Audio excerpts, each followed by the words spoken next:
Jaya Radha Madhava Kunja Bihari Radha Madhava Kunja Bihari Gopijana Vallabha Girivaradari Gopijana Vallabha Girivaradari Yashodanandana Prajajana Ranjana Yashodanandana Prajajana Ranjana Yamuna Tiravanachari Yamuna Tiravanachari Yamuna Tiravanachari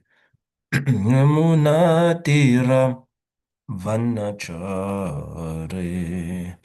Hare Krishna Hare Krishna Krishna Krishna Hare Hare Hare Rama Hare Rama Rama Rama Hare Hare Jaya Radha Damodara Radha Damodara Shri Radhe Radha Damodara Radha Damodara Shri Radhe Prabhupada Prabhupada Prabhupada Jaya Prabhupada Jaya Jaya Prabhupada Prabhupada Prabhupada Jaya Prabhupada Om Namo Bhagavate Vasudevaya Om Namo Bhagavate Vasudevaya Om Namo Bhagavate Vasudevaya Narayanang Namaskritam Naram Chaiva Narottamam Devim Saraswatim Vyasam Tato Jayamudiraye Nashtapraishva Bhadreshu Nityam Bhagavata Sevaya Bhagavatutam Shloke Bhaktir Bhavati Naishtiki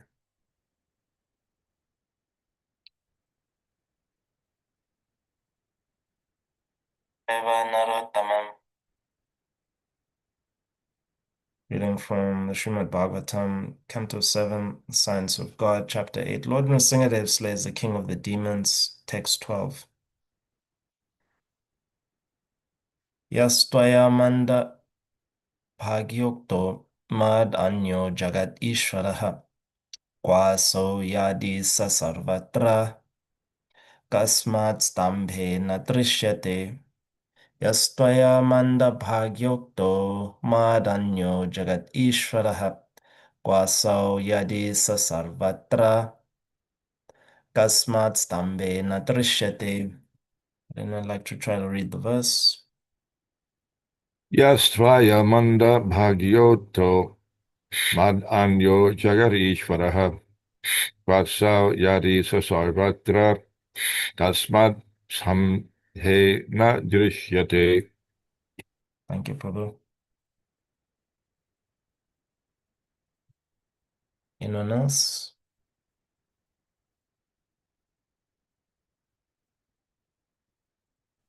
Yastvaya manda bhagyoto madanya jagat ishvaraha vaso yadisa sarvatra kasmat stande nadrisyate. Thank you, Ma. Anyone else?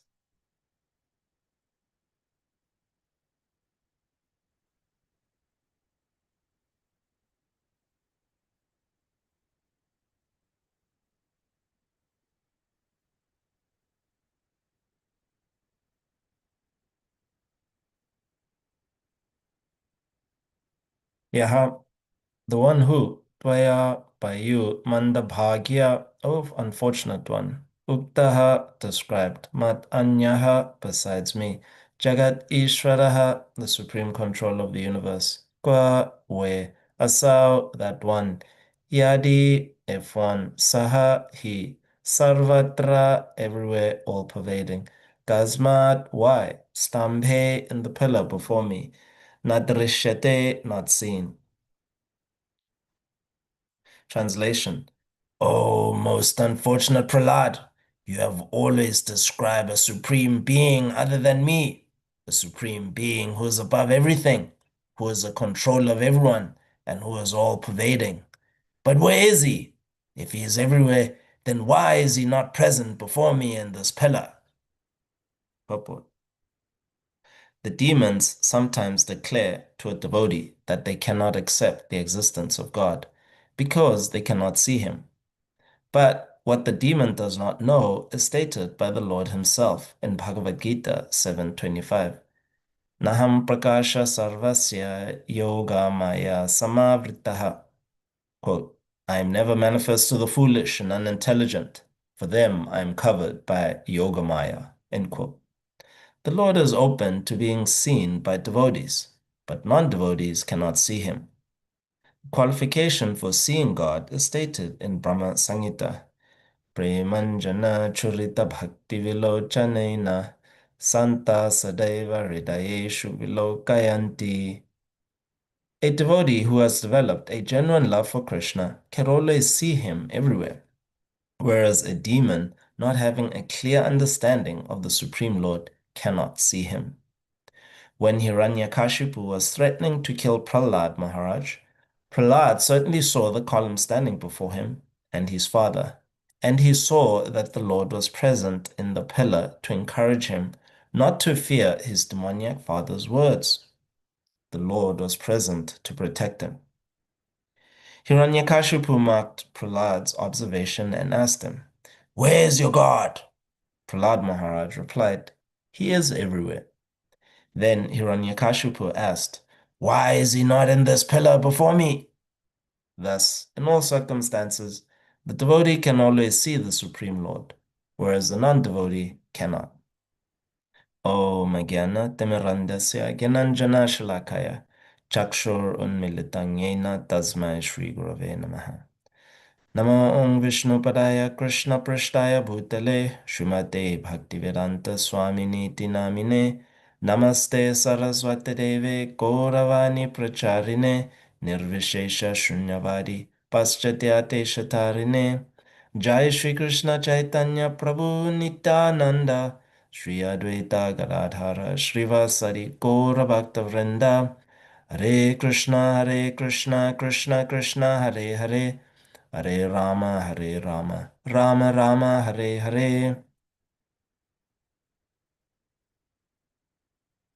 Yastvaya mandha bhagyokto mad anyo jagat ishvaraha. Kwasau yadi sarvatra kasmat stambe natrishyate. O most unfortunate Prahlad, you have always described a supreme being other than me, a supreme being who is above everything, who is the controller of everyone, and who is all pervading.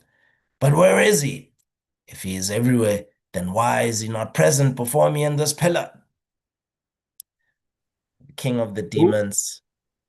Yes, Prabhu. There is one more paragraph to the purport that was not read. Oh.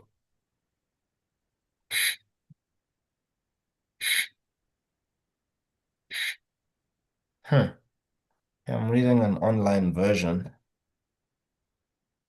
Where are you reading from? Database.io.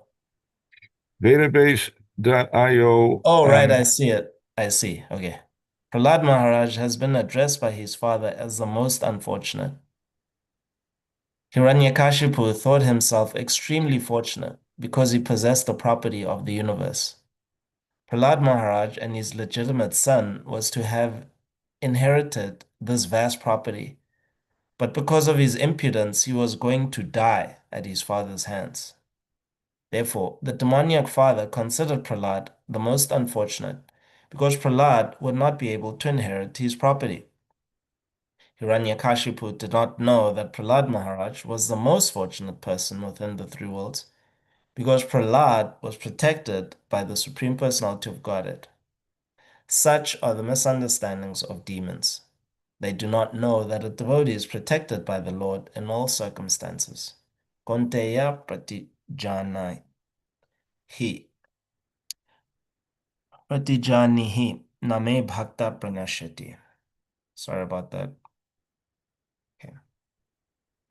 The king of the demons, the emperor of the entire universe, the conqueror of all directions, except for his senses. One, he has conquered everything except for his own mind. He has conquered everything except for his own false ego. And his own 5-year-old son is challenging him, is exposing his blind spots. It's demonstrating that, yes, you have conquered all directions, but you can't conquer me. And he is completely perplexed, Hiranyakashipu. And so we are about to reach the climax of this wonderful history of the universe, where he's Hiranyakashipu, one who had indeed achieved everything. He had achieved all mystic power, the fabulous mystic power of Kama Vashayita Siddhi. This is the mystic power where you can actually create an entire universe. So Lord Brahma has this mystic power. And he used this mystic power to actually control everything, except he couldn't subdue his own false ego. So the last trapping of Maya is to think that you're God. So because he had so much power, undisputed, unchallenged, and seemingly it was spread in all directions, it wasn't spread internally. He was feeling so challenged that he tried in different ways to actually have his son killed. And now he's about to attempt to kill his own son directly. Mm. And so here in the purport, Prabhupada is raising two important aspects of the demoniac mentality. They demand to see God, just as nowadays we can see content. You can see live video streams of practically so many places on earth. So similarly, this demon demand, you can even see different leaders attending different conferences via video recordings. So Hiranyakashipu is making a similar demand that, well, I have senses and everybody listens to my command. The sun god, he continues in his function of heating. Indra has to perform the function of rain. If they don't, I'm going to do it myself. And I'm also going to punish them. And so out of fear, they actually do these. And so if I can control all the functions of the universe, heating, cooling, lighting, and basically even attempt to subvert how merit and power is acquired. So if you can control all the functions of the universe, then you can also demonstrate that, yes, to actually get power, I don't need to become pious, right? So he had removed Indra. So by him illegally, according to the laws of Dharma, occupying Svargaloka and the higher planetary systems without piety, right? He is subverting the system of elevation. Just like Ravana as well attempted to subvert the system of elevation to the heavenly planets by building a staircase. In the Bible, this is described as the Tower of Babel. So in modern times, that we didn't need God to actually go to the moon. So this is what demoniac civilizations are built upon, is to induce a forgetfulness of God in the masses. They use technology to create this illusion that actually God is not needed. All you need is money and technology. But they themselves, the demons themselves, they get perplexed and they get deluded. And this is, and so when a power that they cannot control is presenting itself before them, they become angry. And here, the power of Prahlad Maharaj has been to resist death. Yes. So Hiranyakashipu had all these benedictions from Brahma, and he thought to himself, and rightfully so, he had all these benedictions from Brahma. He couldn't be killed by anyone from inside, from outside. And even in his mentality, so when Nrsingadev is going to actually appear, he's going to be thinking, well, what's the point? I can see this great being and it must be Vishnu, but what's the point? I can't be killed. He's going to be thinking this. I can't be killed outside. I can't be killed inside. I can't be killed during the day or during the night by any living entity that originates from this universe. So all this technology that he's acquired to actually protect his body um, is creating a worldview that I actually don't need God, and and because I'm as powerful as God, I am the the chief of this universe. I can perform all functions without prayer. I can perform all functions without dependence. Without puja, I can do everything.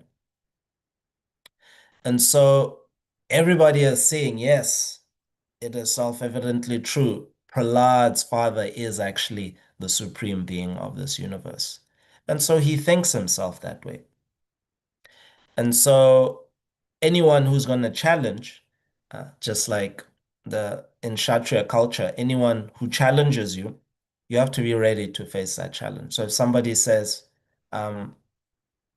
insults you, um, you have no power, they look at your family history and they put you down. So the Kshatriya has to stand up and actually fight and be ready to actually die. Because if they don't, then they stand to actually lose their property. Their subsistence and their livelihood is based on them being able to possess land and present a threat of violence. And so by that, people pay their taxes. So there's the poverty side of it, of giving protection, but then there's also the nivritti side of fear. And so people continue to pay their taxes. So in the same way, with Hiranyakashipu, he is seeing the Lord as like a military threat that, yes, if he is present in this column, Prahlad, if you say he's all pervading, then why is he not here? So he's demanding to actually see the Lord so that he can actually challenge his authority. Because since he got all these benedictions, his rule has been undisputed. So here, Krishna, he says, and Prabhupada is quoting, why the demons actually don't see him. And they covered over. The Lord actually has a Yoga Maya potency. So he's covered over. So with Hiranyakashipu, you can recall that when his brother died, he gave the history of Suyagya. Suyagya who died, and so he consoled his family members with Atma Tattva. So he could see his soul. So he knew he had Atma Tattva, and he knew that um, me, Hiranyakashipu, I'm separate from my body. And therefore he could perform these unprecedented austerities in yoga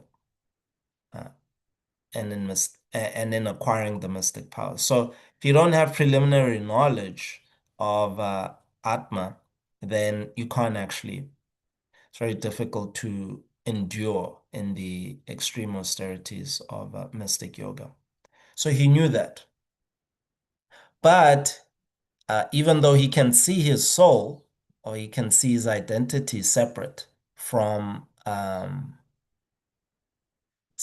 his own body, he couldn't see the Lord. And so the Lord, so this is a lesson for us, is that even as practicing devotees, acquiring transcendental knowledge, becoming advanced in knowledge, becoming advanced even in the Ashta cities. So there's like different stages in the maturing in yoga practice. This snare of Maya is very powerful, to think that you're God. So in the mirror of the heart, Lord Chaitanya describes it, Chaito Darpana Marjanam. So uh, the dust of the mirror, it gets cleared, right? Through anartha and vritti, through different uh, um, through different activities of cultivating knowledge. So transcendental knowledge can be cultivated even without bhakti yoga. There's jnana yoga, and then there's dhyana yoga, which is the mystic yoga. But in that mirror, when you're seeing the super soul, you can actually think that it's you. And this is the deluding potency of the false ego here. Naham prakasha sarvasya yoga maya samavritaha. So to actually not think that, you need the Lord. The Lord, or you need his devotee.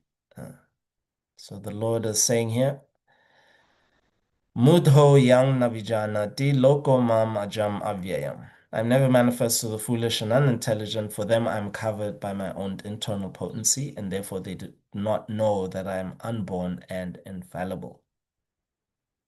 So just like in Chaitanya Leela, there was one Brahmin who would only drink milk and very austere. And Srivas Thakur was actually impressed by the austerities that this Brahmin was executing. And he humbly requested to Srivas Thakur, could I please enter the nighttime kirtans? I would like to see. I've heard so much about them. Devotees speaking about the wonderful ecstasies that are being experienced when the Lord is dancing during the nighttime and chanting Lord Nityananda, Advaita Prabhu. So I would like to see. And the Lord, and so Srivas Thakur actually hid this Brahmin in his house, and he said, you just stay in this corner, don't come out. And the kirtan started, and then the Lord stopped, and he said, something's not right. Something is not right. And so, uh, Srivas Thakur came forward and he said, oh, I'm sorry, my lord, but there was one Brahmin who requested to actually attend nighttime kirtan, and he's here in the house, you know. And the Lord said, oh, am I the property of people, only people who can drink milk? Well, small babies only drink milk, they only subsist. So why is that impressive, actually? Yeah. So just because he can perform the austerities of a small baby in his adulthood, what's the big deal? I'm not the property of people, only people who can drink milk. Even animals, small animals subsist on milk. So the Lord, he is independent. He chooses who he wants to be seen by. And any great person has his prerogative. Yeah. So he has a potency that covers it, and his devotees, the Lord only wants to be surrounded by his devotees. People who, and living entities who love him. And the kind of love that is exchanged is not one of awe and reverence exclusively. It's not that the Lord is insecure, that, oh, if I'm surrounded by people who don't like me, who criticize me, then I will somehow, my own ego will have low self-esteem. No, that's not it. It's that the Lord wants to experience pure love. Um and in the higher rasas, Vatsalya ras, Mother Yashoda chastises the Lord, and the Lord prefers that. His friends challenge him while playing, saying, well, if you, Krishna, if you can, you lifted Govardhan for 7 days, so can we. So not seeing that Krishna's mystic power is actually exclusive to him. And the Lord likes it. uh, his devotees don't see the big deal about him being God. In fact, they don't see it at all. They just see him as a friend. They see him as a son. And his topmost devotees chastise him as well. That when he asking him what kind of lover is he, when he actually left them in the rasa dance. So this is what the Lord wants to experience. And so this is his prerogative, and it's completely pure, this kind of love. So for demons who challenge his authority in the authority of his expansions, so Kshirodakshay Vishnu, Karanodakshay Vishnu, and Garbhodakshay Vishnu, these expansions of the Lord, um, this is where the power, the opulence of the Lord is manifest in this material world. So, as we've described, and as quoting His Holiness Hridayananda Maharaj, Krishna is a triple O God, omnibenevolent, omniscient, and omnipotent. And so, these expansions of the Lord are dealing with the external world, and and so. Um, And so for persons who are challenging that, definitely they can't love him purely. Yeah, definitely not. So he has the internal potencies, Yogamaya, to actually prevent them from seeing. Because he doesn't want a disturbance. He doesn't want his devotees to be disturbed by fear, which, fear and all these material qualities, but particularly fear, which is born of ignorance, and it's tamasic in nature, it would enter his loving dealings with these devotees, and it creates a disturbance. Fear or tamas is characterized by darkness, but the Lord's pastimes and his loving dealings with devotees are characterized by light.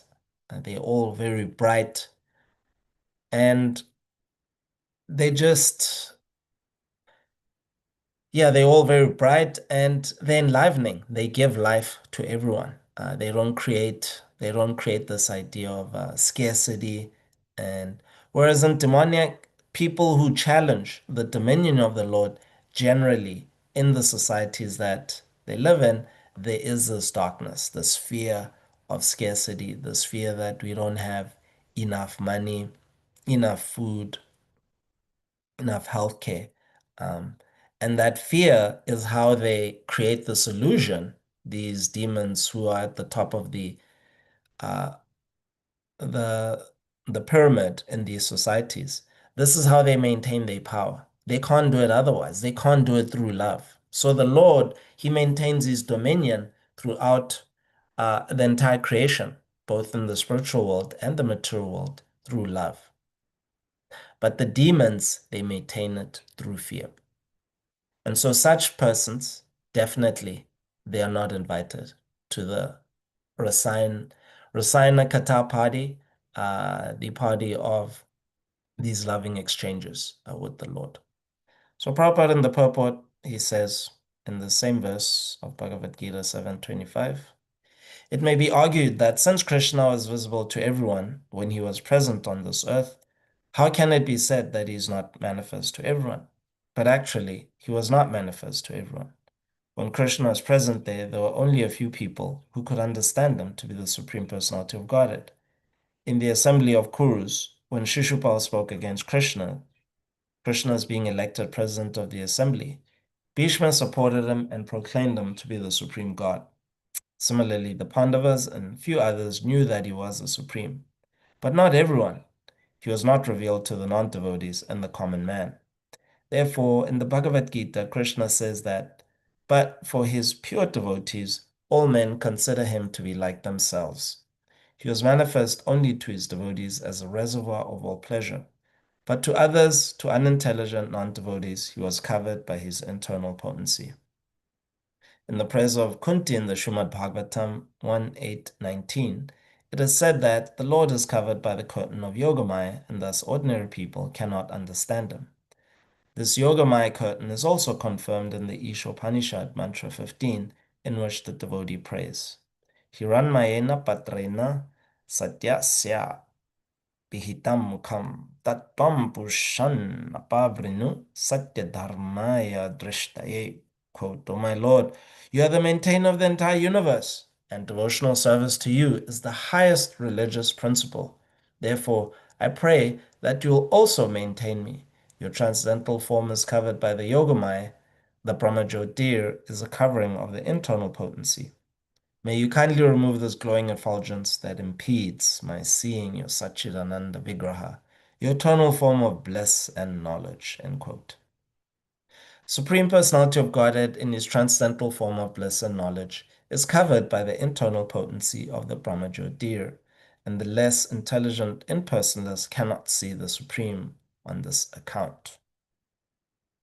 Also, in the Srimad Bhagavatam 10.14.7, there is this prayer by Brahma.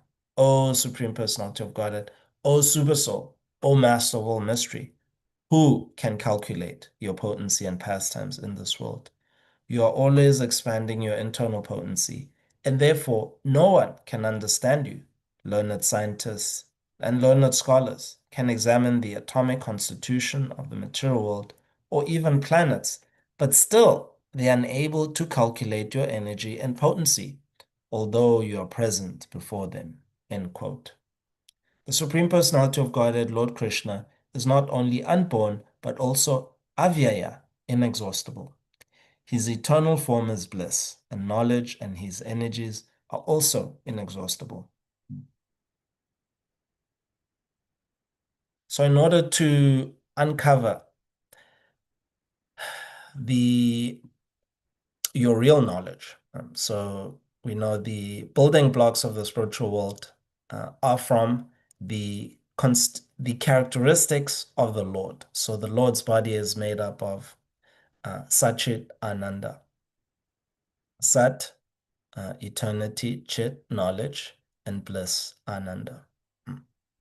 And the Lord's body, Lord Chaitanya describes this in his Sanatana Shiksha, that the root of everything, the root of existence is, I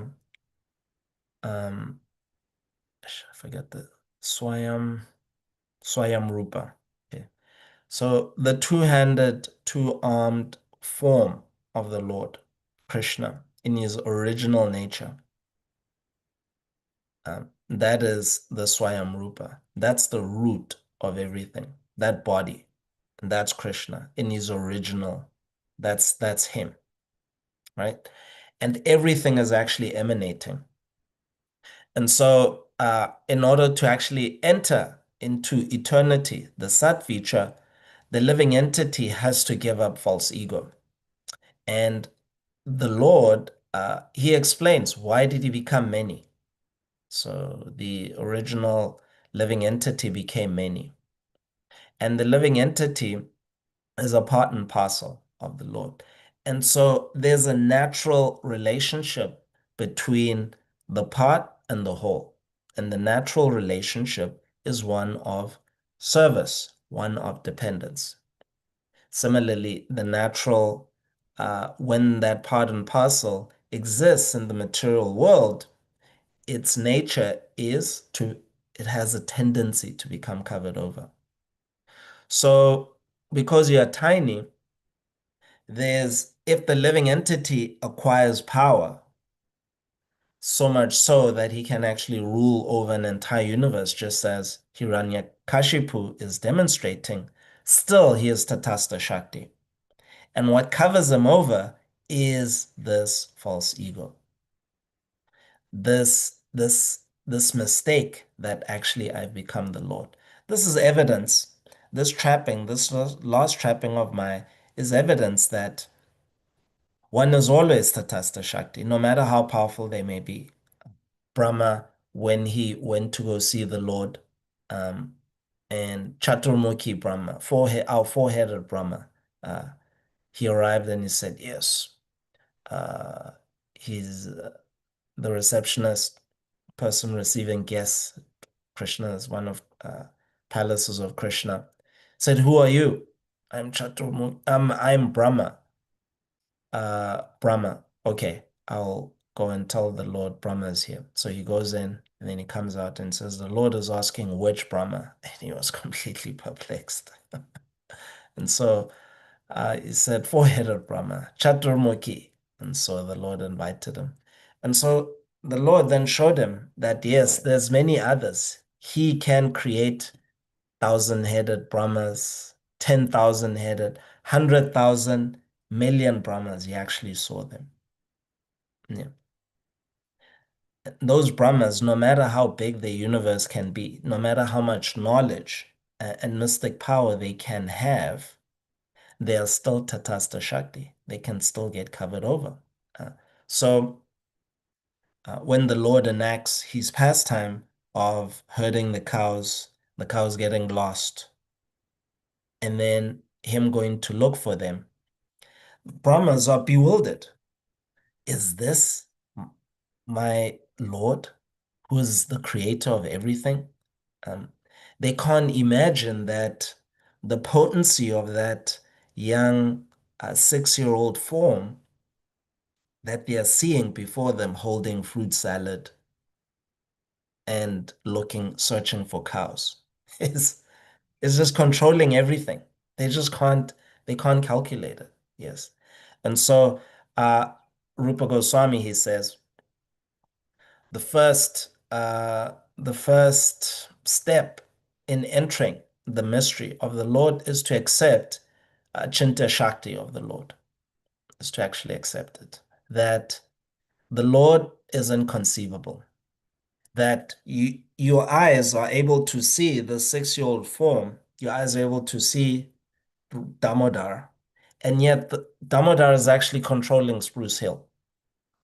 No, he's controlling the entire county of Juniata. He's controlling State College. Everything is actually moving by the form of Damodar. So it's inconceivable. But if you're really analytical, you can trace it. You can come up with a rational explanation how every single living entity in these surrounding counties are actually moving by the will of Damodar. Yes. And the only way to actually understand it fully, the Lord actually has to show you, because there is a yoga maya that's covering it. Yeah, it's very confidential how the Lord is doing it. So why is it so confidential? Well, the living entities want to forget him. So the Lord, being a loving father, is like, okay, let them forget me. And so he stays covered. And so only a few of us actually know that the controller of Center County, Juniata County, and all the neighboring counties is at 534 Gita Nagari Road, Port Royal. We know the controller's address. So only a few of us know. Why? Because the Lord's devotees actually was merciful to us. So we wanted to forget, and the Lord was like, okay, you can forget. But the Lord's devotee was like, yes, you should remember. I think it will be good for you to actually remember. So the prerogative of the devotee in awakening remembrance of the Lord, um, this is why we actually remember. And this is why such devotees who actually go around awakening the knowledge of the living entities are so very dear to the Lord, because it pains the Lord. It pains Damodar that, we have a neighbor and these floors in my apartment are very old. It's a 1960s apartment. And so every time I walk, just doing a japa walk, it makes a lot of noise in the downstairs apartment. And so the neighbor just bangs the ceiling. And so it's like he's just trying to chant. And then um, you can literally feel, like, if you're just tuned in and like really focused in japa, just trying to be dependent on the Lord, and you can feel the anger just coming through, just like bang, bang, bang, you know.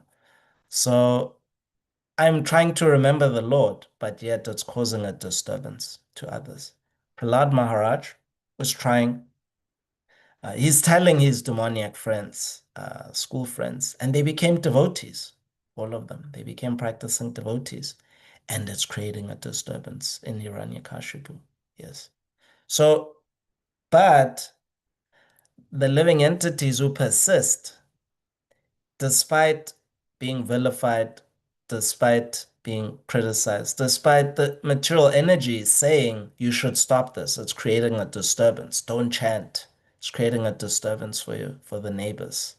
Um, don't tell people Krishna directly when you're actually preaching, because yes, they might not buy the book. It's too direct, it'll create a disturbance in their mind. Um, so the devotees who actually persist in giving the medicine, which is to chant Hare Krishna, Krishna Krishna, Hare Hare, Hare Rama, Rama Rama, Hare Hare. They're very dear to the Lord. Very, very dear. Because they are doing something, they are actually relieving the pain of the Lord. And the Lord's pain is that he's seeing his part and parcels rot. He's seeing his part and parcels um, being in bodies that are getting diseased through processed foods, uh, having uh, poor mental health. He's seeing them experience the pain of manic episodes. Um, they are experiencing the pain of divorce, financial ruin. They're experiencing the pain of these external conditions, all because they've actually forgotten that their relationship with the Lord is the Lord has actually created everything, and He'll maintain them. Yeah. So I was reading Back to Godhead magazine article, and Prabhupada is lecturing, and Prabhupada is saying, yes, so here we are trying to awaken the remembrance of the part and parcels. We are trying to actually cause them to remember that there's no scarcity. The Lord is perfect and complete, and his parts are also perfect and complete. And we are showing by our own personal example that if you go to anyone's house, you'll see maybe a stock of different types of grain, like maybe mung dal, some rice, quinoa, maybe 5 pounds at most for each of those grain types. And here in our temple, we have 100 pounds of each type. And we don't have work. We're not working. So our grain supply is much higher. We can eat more lavishly in this temple compared to the home. And they are working so hard, just only to be able to maintain grain stock levels of 5 pounds. And yeah, many of us, we got to experience this on the farm at Gita Nagari while staying full time. Very opulent, you know, just the stock levels of different types of boga. Yeah. And so now that I'm trying to move into the Grihastha ashram, I'm trying to maintain different stock levels of grains. I can only do 5 pounds at most. So when I was reading this article, like, yes, Prabhupada is spot on.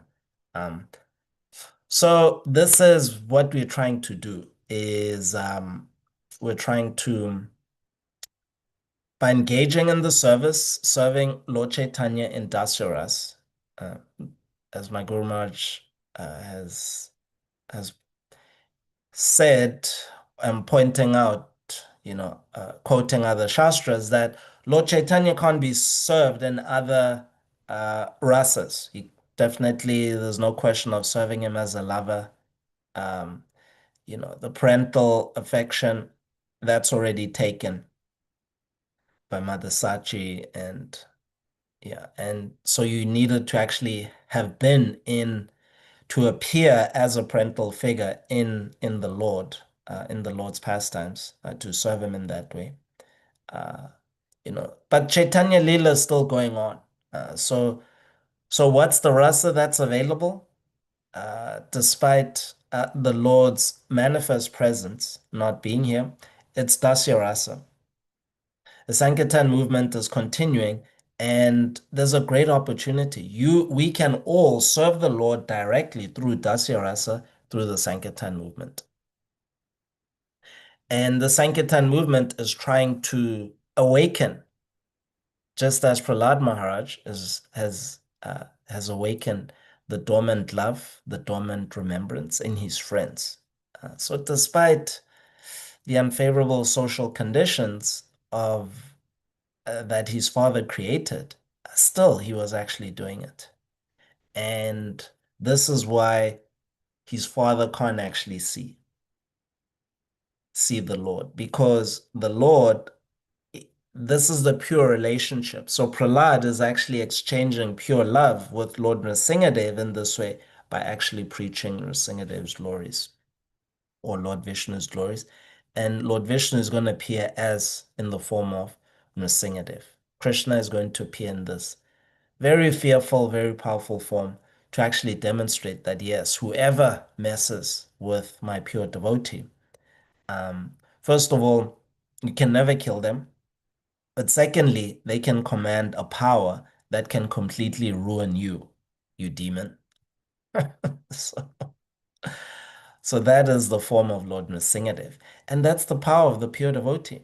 That through love, they can actually conquer any uh, enemy, any rival. And remember, Prahlad Maharaj was saying this friends and enemies are an imaginative construct, because you, my dear father, you are also part and parcel of the Lord.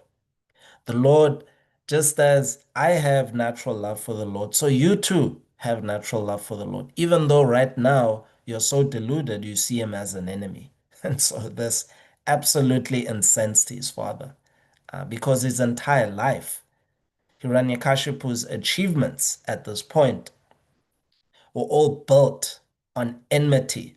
I want to avenge the death of my brother Hiranyaksha. So yes, let us pray today to um, see the Lord through Dasyaras, see the Lord by trying to awaken just some remembrance in a neighbor, in a friend, anyone that we interact with when we're going about our daily duties, going to the store, there's people that we regularly see. Just try. Yeah, if you're going for a doctor's checkup, like for example, Saratma Prabhu, uh, he told he's told us that he actually cultivated a doctor in Harrisburg. He was regularly seeing him, and he's actually chanting. He became a devotee. So we are interacting with different people by dint of trying to keep this body and soul together, and there's faces that we regularly see. So in those people, we can definitely awaken some remembrance of the Lord. Hare Krishna. Are there any questions, reflections, or contentions?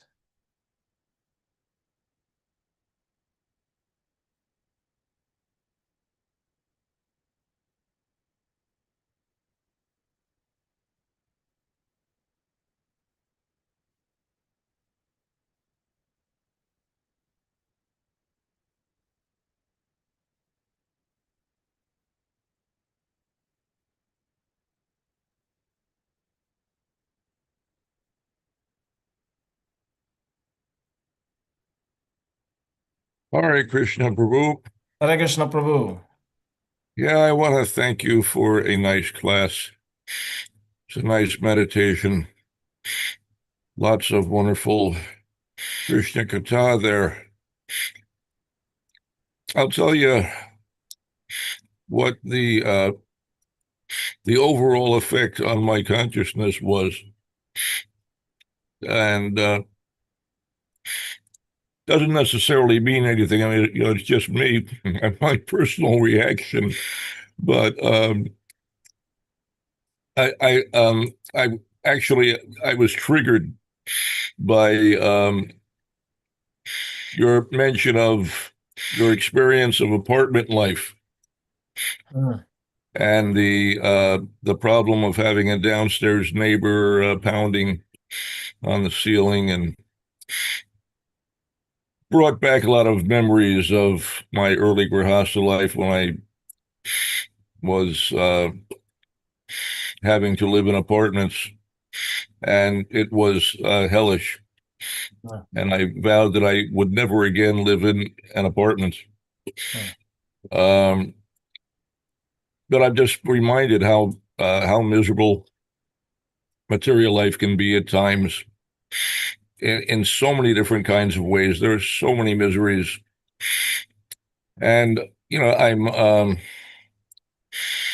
I just completed another circle around the sun, mm, and I'm forced to think about my mortality. Time is running out, and more than ever, I'm suffering all kinds of bodily problems. Everything is disintegrating. Everything is malfunctioning. Um, there's terrible pain that is unrelenting. Everything gets worse by the day. And I'm just looking at the course of my life and thinking, my God, what an experience this has been. Um, the the miseries of starting early in life, um, and in my childhood, I was quite miserable in all kinds of ways. I don't know what your experience is, but I thought childhood was miserable. I mean, there were some happy moments here and there, but the process of growing up is painful. You go through a lot of things. There's a lot of embarrassments, a lot of humiliation. You struggle to adjust to the world around you, and learning how to interact with other people, and so on. Lots of painful experiences. You make a lot of mistakes. There's a lot that you have to learn. You spend the major portion of your life just trying to learn how to deal with the world, and by the time you finally work out a reasonably comfortable routine, it's time to check out. mm, And I don't know. I'm just as I say, your mention of apartment living just reminded me of I went through some very bad experiences as a young householder with apartments, and but all of those experiences just serve to underscore for me the how miserable material life is. So I'm just meditating on how I don't really have any hope of getting out of material life. I fully expect to come back again, um, but I'm just praying that somehow or other I can remember Krishna and absorb myself somehow or other in devotional service, because what I've learned is that that's just the only shelter in this terrible storm of material life. There's no other happy, comfortable situation. And that if I can remember Krishna, regardless of what may be going on, I can be happy and comfortable. but in forgetfulness of Krishna, it's just hell on earth. And I also have lots of practical experience of how one can actually be a resident of hell while living on this earthly planet. Hell is real. Once some devotees asked Srila Prabhupada, is hell a real thing, or is it just an analogy or some kind of mechanism to help us to understand something? And Srila Prabhupada said, he looked at the devotees and he said, is this not hell? Referring to our present life on this earthly planet. He says, is this not hell? And of course, that inspired lots of thought and introspection. And every thoughtful devotee realized, actually, if you think about it, life could, it's pretty hellish. There are degrees, of course. Some people experience more or less misery in material life depending upon their karma. My personal experience was that material life was absolutely the most hellish thing I can imagine. And, it's a blessing in disguise. But I've suffered a lot of terrible misery, mind-boggling pain, and all kinds of misfortune. I've had some good fortune in connection with Krishna consciousness, but otherwise a lot of terrible misery. And but it's all served to just reinforce my conviction that Krishna is the only shelter. Devotional service is the only happy situation, and it truly is such a happy situation. There is such wonderful relief to be had in even a little devotional service. Somehow or other, remembering Krishna is um, just delightful and mitigates all the pains of material life. Krishna really is just such a wonderful shelter, and my objective, my goal, my prayer is just somehow or other to remember Krishna. If I can fill my consciousness now in this life with Krishna as much as possible, hopefully I'll remember Krishna later. Um, when maybe circumstances are less favorable. I don't know, what my next destination will be. Um, and and I think sometimes it doesn't matter so much. I just want to remember Krishna somehow or other. And I thank devotees like yourself who give wonderful classes to remind me of Krishna in all kinds of wonderful ways. I got some Krishna Leela today, um, Krishna's pastimes with Lord Brahma and so on. Wonderful, delightful memories of Krishna Leela. Always want to have my heart and mind filled with these things because there's so much else to fill your mind with, and all of it only serves to generate more pain. I'm just so tired of the pain. I'm really, really tired of pain. There's so much pain, and I really am so tired of it. I just want to relish the nectar of Krishna consciousness somehow or other in any situation. Just please, Lord, let me remember you and serve you somehow or other, wherever I may be. Anyway, it's a snapshot of my consciousness after hearing your class and getting triggered by apartment life. I had a really bad experience of apartment life. Really bad. I had a lot of really, really bad neighbors that made my life an absolute nightmare. It was just hellish. I actually vowed I will, I'll live in a tent on the side of the road before I'll live in an apartment again. Never again. I will never, ever, do that. Horrible. If I can see my nearest neighbor, they're too close. Uh, that's the effect that it had on me. But, your mileage may vary. Sometimes we have nice neighbors. Sometimes they become devotees. Sometimes they're already devotees. I have wonderful neighbors now. All my neighbors are devotees. So life is very good. I'm very happy. It's delightful. I recommend it highly. Live in the company of devotees. It's the best. Uh, Living in the company of non-devotees is it's a lot of trouble, miserable. But it's an opportunity to preach Krishna consciousness, which is wonderful devotional service. And sometimes you have successes and people become devotees. So whatever the situation may be, we just need to remember Krishna.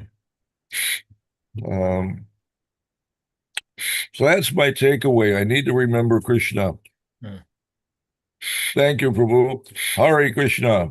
Thank you, Prabhu, for you always giving us the absolute truth through your lens, through your personal lens, and it makes it more tangible, and because we can relate to it, therefore we're inspired to actually follow the instructions of Prabhupada. So thank you, Prabhu, for always keeping it real. I'm As you were speaking, I was just being reminded, just speaking about growing pains of youth, that we come into this world, and now sharing this with a few of the other devotees in our BYC men's group, that we come into this world being vulnerable. And you are always basically helping us, trying to remind us and understand that even when you're a senior citizen, when you're in your elderly age, you actually are very vulnerable, right? And so this intermediate stage of life, then we forget how vulnerable we were and how vulnerable we are going to be.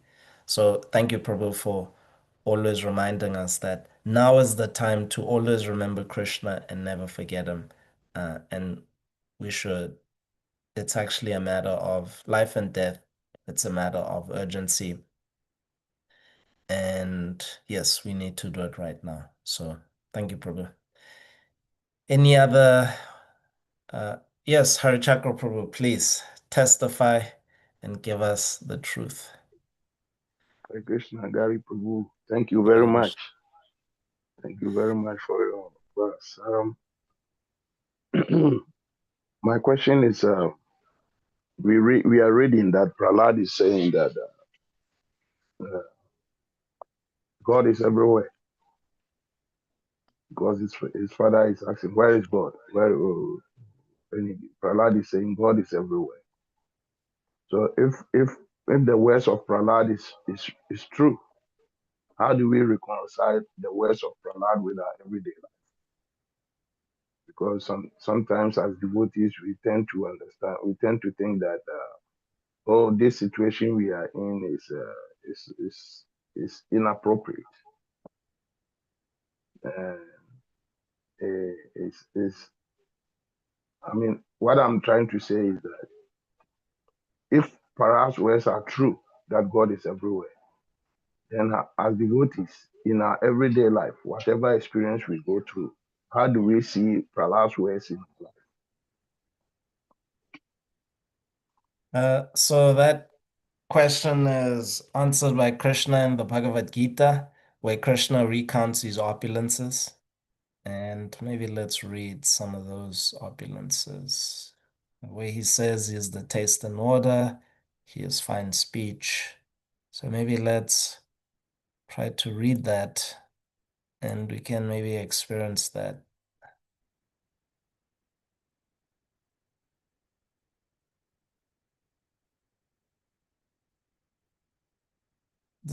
Chapter 7, the Supreme Personality of God had said, now here's son of Pritha, how by practicing yoga in full consciousness of me, With mind attached to me, you can know me in full, free from doubt.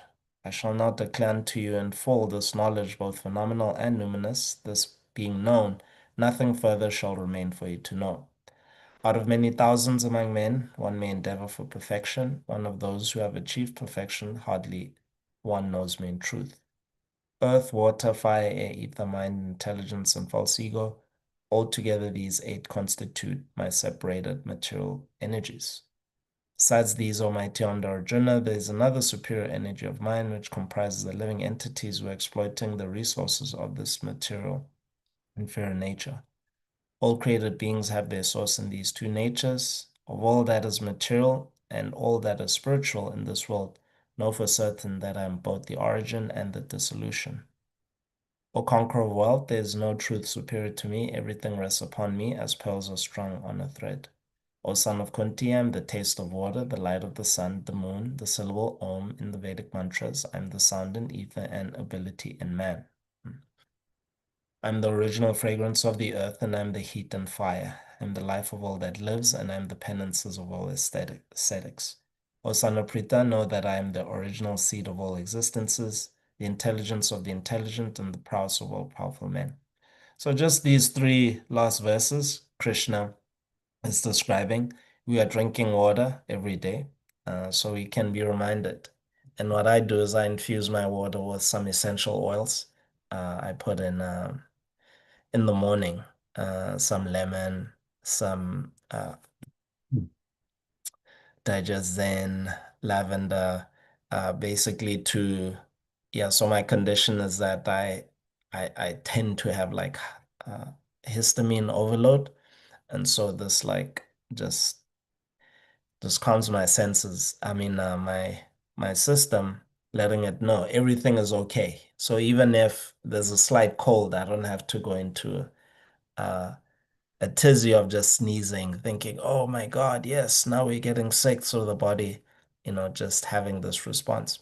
And so just by drinking water, I'm experiencing the taste of the water is very good. That is Krishna, that's Damodar. And then those essential oils are from the healing herb. And that's Krishna. And so me not getting sick, that's Krishna's mercy, that now I actually have this. And these essential oils, I was introduced to them by a devotee, Mother Krishna Maya and Swarupa Prabhu, they introduced me to this.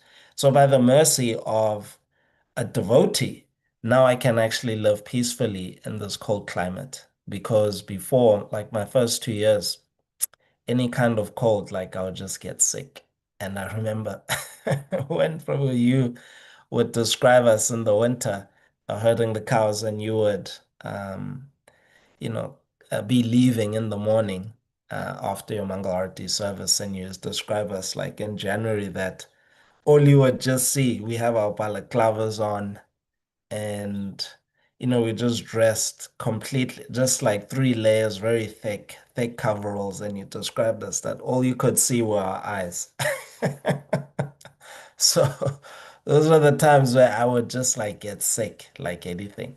And then I started taking these oils, and I could just wear a hat. I didn't need to wear like a balaclava. So these are just my own personal experiences of how I've experienced these verses. But we can all reflect when you read these verses, you know, the syllable Om. So Om, some devotees, they do breathing exercise before they chant their japa, and it might have Om in there. Or if you perform fire sacrifices like your good self as well, then, definitely that's Krishna. And nowadays we're just predominated by people who are Enneagram type threes. So these are achievers, people with extraordinary abilities. They're in mainstream media, actors, sports people. So sports is just ubiquitous. People who can compose music and and this is part of, mainstream illusion, how to actually keep people forgetful that, hey, there's like two wars happening overseas. Like you're in a country that's engaged in two wars, one in Iran and another one that's continuing in Ukraine. It's sending, drones and other military supplies to these regions. But if we just watch these people with extraordinary abilities, the NBA, NFL, so there's different seasons. Throughout the year, there's always some sports league. And even on YouTube, there's people just doing different things. And if we think, yes, that's actually Krishna. Yes, this person who can dunk, who can just run through people trying to tackle him, who can hit sixes if you're in other countries and you like cricket. In June, coming up is going to be the Soccer World Cup, you know. Uh, all these people, these living entities with an extraordinary ability to control balls, even though it's a mundane activity, but yes, that's Krishna right there. Um, you know. So yeah, so reading this chapter, we can do it. Just long, yeah. So long story short, can read this chapter and think about how I'm experiencing these words in my life. And in this way, we can remember Krishna. So not only are we remembering Krishna through the primary means, which is chanting Hare Krishna, but we can also look at our daily experiences through the words of Krishna in this chapter, chapter 7 of the Bhagavad Gita. Does that answer your question, Prabhu? Yeah, thank you. Thank you. Thank you very much. Thank you, Prabhu. Anyone else with a last contribution before we sign off?